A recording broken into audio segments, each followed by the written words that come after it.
सभी को बोलना है जय जवान जय किसान। जय जवान जय जवान, भारत माता की, भारत माता की, कांग्रेस पार्टी, कांग्रेस पार्टी, जय जय कमलनाथ, जय जय कमलनाथ। आज किसान महाआंदोलन में बैतूल से आए माननीय कमलनाथ जी के प्रतिनिधि के रूप में जिला कांग्रेस कमेटी के सम्मानीय अध्यक्ष आदरणीय बड़े भाई सुनील शर्मा जी का हम जोरदार तालियों से स्वागत अभिनंदन करते हैं। और हमारे बीच में इस क्षेत्र के लाडले और सीनियर विधायक आदरणीय धर्मेंद्र सिंह शेषाम जी भी किसानों की आवाज को बुलंद करने के लिए हमारे बीच में बैठे हैं। कृपया उनका जोरदार तालियों से स्वागत करना। साथियों, हमारे मंच में भाई राजेश सरियाम जी जो लगातार माननीय कमलनाथ जी के साथ में रह करके हमारे आदिवासी क्षेत्रों में जाकर के कांग्रेस के प्रति जो सकारात्मक रूप से जब से देश आजाद हुआ और आजादी के बाद से जो सरकारें बनते आई बिगड़ते आई और जो कांग्रेस ने इस देश का निर्माण किया, उन नीतियों को बताने के लिए माननीय कमलनाथ जी के साथ लगातार सक्रिय भाई राजेश सरियाम जी का जोरदार तालियों से हमारे साथ में हमारे आदिवासी विकास परिषद के पूर्व प्रदेश अध्यक्ष और पूर्व जिला पंचायत सदस्य और पूर्व विधानसभा के प्रत्याशी आदरणीय रामा काकोड़िया जी उपस्थित हैं, उनका भी जोरदार तालियों से स्वागत। और हमारे महिला कांग्रेस की जिला उपाध्यक्ष श्रीमती छाया सुरेश जी हमारे बीच में उपस्थित है, उनका भी जोरदार तालियों से स्वागत करते हैं। आदरणीय प्रदेश प्रतिनिधि नवनियुक्त रामलाल पटेल जी हमारे बीच में उपस्थित है, उनका भी जोरदार तालियों से स्वागत करते हैं। पूर्व जनपद अध्यक्ष आदरणीय संजय मावस्कर जी हमारे भाई के नेता, जिनको भी आपने सुना, उनका भी जोरदार तालियों से स्वागत करते हैं।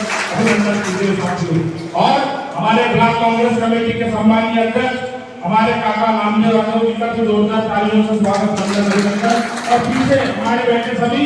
हमारे सम्मानीय अतिथियों का स्वागत वंदन। और जितने किसान भाई हमारे साथ में आज किसान आंदोलन में उपस्थित हुए, जोरदार तालियां सबके लिए आज महामहिम राज्यपाल जी के नाम ज्ञापन सौंपने के लिए माननीय सुनील शर्मा जी जिला कांग्रेस कमेटी के सम्मानीय अध्यक्ष आदरणीय विधायक जी और आप सबके सहयोग से हम लोग यहाँ पर उपस्थित हुए हैं। साथियों, आपको याद है कि लंबे समय से हमारे क्षेत्र में बिजली की समस्या है और कई बिजली की समस्या है। आदरणीय विधायक जी धर्मेंद्र सिंह शेषाम जी जब बने तो माननीय कमलनाथ जी के नेतृत्व में उन्होंने इनके बाद बिजली पहुंचाई। और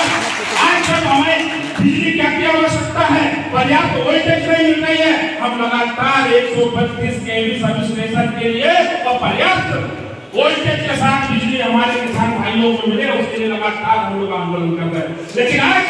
वर्तमान में बैठी मुख्यमंत्री सरकार जो लंबे समय से सरकार में थी, 15 से 20 साल हो गए, और लोकतंत्र की चुनी हुई कमलनाथ जी की सरकार को नोट के दम पे जा करके जो आज सत्ता में बैठे हैं, वो आज किसानों की तरफ ध्यान नहीं दे रहे। आपको याद होगा जब गांधीपुरा में हमारे किसान भाइयों ने आंदोलन किया और किसान भाइयों के बीच में इस क्षेत्र के सांसद महोदय जी पहुंचे थे और उन्होंने कहा था कि आप लोग तालियां बजाइए, 132 केवी का सब स्टेशन का सूरत मैंने पास करा दिया। क्या आज तक बना हुआ अभी तक के बताइए, दोनों हाथ खड़ा करके बताइए कि 132 केवी का सब स्टेशन बना नहीं बना साथियों। और सबसे बड़ी समस्या हमारे लेला घाट की, अभी आदरणीय रामा काकोड़िया जी ने कहा कि वो घाट कटिंग के लिए हमने 2013 से हम ज्ञापन देते आ गए, परंतु आज दिनांक तक के ये जिला प्रशासन की गलती और प्रदेश सरकार की गलती से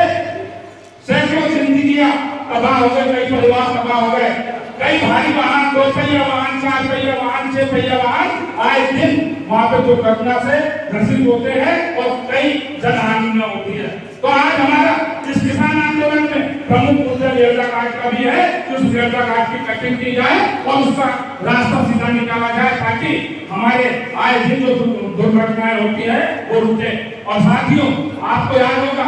अभी हमने भैंसे में भी ज्ञापन दिया था, वहां तो कई किसान भाई लोग मिले, उन्होंने कहा भैया कई गांव में 2 किसानों को मुआवजा दिया जा रहा है, कई गांव में 3 किसानों को मुआवजा दिया जा रहा है। और जितने भी हमारे भैंसई विधानसभा क्षेत्र के चाहे भीमपुर ब्लॉक हो, चाहे आठनेर ब्लॉक हो, चाहे भैंसई ब्लॉक हो, चाहे पूरे प्रदेश के हमारे किसानों को जो फसलें बर्बाद हुई है उनका उचित मुआवजा मिले, ये मांग करने के लिए आज हम लोग एकत्रित हुए हैं साथियों। और हमारे बीच में कई नौजवान युवा साथी यहाँ पे बैठे हुए हैं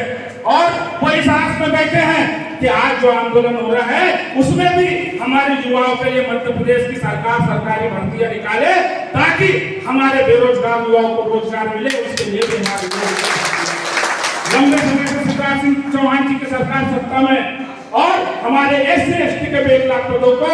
लगभग 1,30,000 गुड्डू भैया लगभग 1,30,000 लगे तो उससे ज्यादा भी होगा हुए, लेकिन आज तक के हमारे अनुसूचित जाति जनजाति वर्ग के 1 लाख पदों की भर्ती शिवराज सरकार नहीं कर रही है। तो हमारा इस आंदोलन में आना और आप सब लोगों की सहभागिता करना ये केवल भीमपुर ब्लॉक की नहीं पूरे मध्य प्रदेश के किसानों और युवाओं के भविष्य का सवाल है। और जो लंपी वायरस से हमारे मवेशी खत्म हो रहे हैं, हमने पिछले बार भी ज्ञापन दिया था कि जो जहां जहां हमारे मवेशी खत्म हो रहे हैं हमारे उन मवेशियों का मुआवजा भी हमारे किसान भाइयों को मिलना चाहिए, क्योंकि हमारा किसान भाई उन मवेशियों को अपने बच्चे की तरह पालता है और वही उनके जीविका का साधन होता है, लेकिन सरकार का कोई ध्यान नहीं। गुड्डू भैया, भारतीय जनता पार्टी की सरकार लगातार बोलती है कि हम गौ सेवक है, हम गौ माता की पूजा करते हैं, लेकिन आज गौ माता तड़प तड़प के मर रही है, लेकिन शिवराज सिंह चौहान जी की सरकार की नींद नहीं खुल रही है, यह सोचने का विषय। तो मेरा आप लोगों से निवेदन है, अनुरोध है कि आज जब हम ज्ञापन देने के लिए यहाँ पे एकत्रित तो हुए हैं, हम आपको ये भी बताना चाहते हैं कि आने वाले समय में 2023 में आपको कांग्रेस पार्टी की सरकार माननीय कमलनाथ जी के नेतृत्व में बनाना है। और जो किसान भाइयों का कर्जा, हमारे 27 लाख किसान भाइयों का कर्जा माननीय कमलनाथ जी ने माफ किया था और कमलनाथ जी ने कहा है कि जैसे ही हमारी सरकार बनेगी हम बाकी बचे हुए किसान भाइयों का भी कर्जा माफ करेंगे। तो मेरा आप लोगों से निवेदन अनुरोध है कि आप अपने अपने क्षेत्रों में जाइए, काम कीजिए और जब भी बात आती है अपने हक अधिकारों की तो आप अपने घर मकानों से बाहर निकल करके हमें अपने हक अधिकार की लड़ाई लड़ने के लिए हम लोगों को आगे आना पड़ेगा। और तो और साथियों, ये बात तो हमने बिजली की भी कर दी और बात हमने लंपी वायरस की भी कर दी और बात हमने बेरोजगार युवाओं की भी कर दी और लगातार जो महंगाई बढ़ रही है, जो डीजल पेट्रोल के दाम बढ़ रहे हैं, उस पर भी अंकुश लगाने में नरेंद्र मोदी की सरकार विफल हो गई है, शिवराज सिंह चौहान जी की सरकार विफल हो गई है। जब 2014 में प्रधानमंत्री जी ने कहा था कि मुझे 60 महीने दे दो मैं देश की तकदीर बदल दूंगा, मुझे 60 महीने दे दो मैं देश की तकदीर बदल दूंगा, नहीं तो प्रधानमंत्री नरेंद्र मोदी जी को आप चौराहे पर खड़े करके गोली मार देना। अरे 60 रुपए लीटर जो डीजल पेट्रोल था आज वो 70 पार कर गया। ऐसा कौन व्यक्ति है जो माननीय नरेंद्र मोदी जी प्रधानमंत्री जी को गोली मारेगा? यह संवैधानिक बातें करते हैं। हम चाहते हैं प्रधानमंत्री जी आपसे हमारा विरोध नहीं है, प्रधानमंत्री जी आपकी पार्टी से भी हमारा विरोध नहीं है, हमारा विरोध है तो आपकी गंदी और घटिया नीतियों से है जो आप जनता को छलने का आप लोग काम कर रहे हो। आज आपने जनता की कमर तोड़ दी, लगातार महंगाई बढ़ा दी, सीमेंट के भाव, गिट्टी के भाव, रेत के भाव, हर चीज के भाव उन्होंने डबल कर दिए। और जब हमारे किसान भाइयों की बात आती है, उनके फसलों की बात आती है तो उनके फसलों के दाम को आप कौड़ियों के दाम में खरीदने का काम करते हो। जब जब किसान की फसलें आती है तो उनके नाम गिरा दिए जाते हैं, जब जब इनको मुआवजे की बात आती है तो इनके साथ जुमले दिए जाते हैं, जब जब इनके हक अधिकार की बात है तो आप बड़े बड़े भाषण देकर के चुप हो जाते हो। तो ऐसा नहीं चलेगा। क्षेत्र का किसान जाग चुका है और क्षेत्र का युवा जाग चुका है। हम चाहते हैं कि सत्ता परिवर्तन हो और सत्ता इसलिए परिवर्तन हो, हम राज नहीं करना चाहते, हम जनता को उनका हक अधिकार देना चाहते हैं, हम युवाओं को रोजगार देना चाहते हैं, हम किसान भाइयों को हाथ मजबूत करना चाहते हैं, हमारी माताओं बहनों को सुरक्षा मिले, हम ऐसा सुशासन चाहते हैं। तो हम निवेदन करते हैं साथियों, यहाँ दोनों हाथ ऊपर करके हमारे सुनील शर्मा जी विधायक जी बैठे, उनको विश्वास दिलाइए, दोनों हाथ ऊपर करें सभी लोग दोनों हाथ ऊपर करें। जो अत्याचार अन्याय के खिलाफ लड़ेंगे और भारतीय जनता पार्टी की सरकार को उखाड़ के फेंक करके पुनः माननीय जी कमलनाथ जी के नेतृत्व में कांग्रेस की सरकार लाएंगे और कमलनाथ जी को मुख्यमंत्री बनाएंगे। कांग्रेस पार्टी,